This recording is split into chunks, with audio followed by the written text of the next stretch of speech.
DBT link কীভাবে check করবেন সেটাই আজ আমি আপনাদেরকে বলবো। সবার প্রথমে ক্রোমটা খুলে নিয়ে গুগল ক্রোম খুলবেন, সেখানে দেবেন মাই আধার। মাই আধারে গিয়ে দেখবেন উপরেই চলে এসে মাই আধারের লিঙ্ক। এই লিঙ্কটার মধ্যে আপনাদেরকে ক্লিক করতে হবে। করার পর ঢুকে গেল এই ওয়েবসাইটে।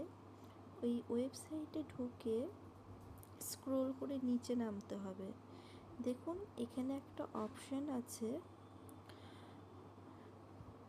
Bank seeding.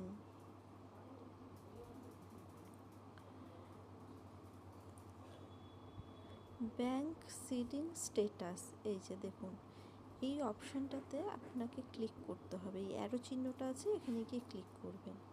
এই যে খুলে গেল পেজটা। এখানে আপনারা লগ ইন করে দেবেন। এখানে আপনারা আধার নাম্বার দেবেন এবং নিচে যে বক্সের মধ্যে ক্যাপচাটা আছে সেই ক্যাপচাটা দিয়ে লগ ইন করবেন। আপনাদের কাছে একটা ওটিপি যাবে, সেই ওটিপিটা দেওয়ার পর আপনাকে দেখিয়ে দেবে আপনার কোন ব্যাংকের সাথে ডিবিটিটা লিঙ্ক করা রয়েছে। ভালো লাগলে অবশ্যই সাবস্ক্রাইব করবেন। Thank you.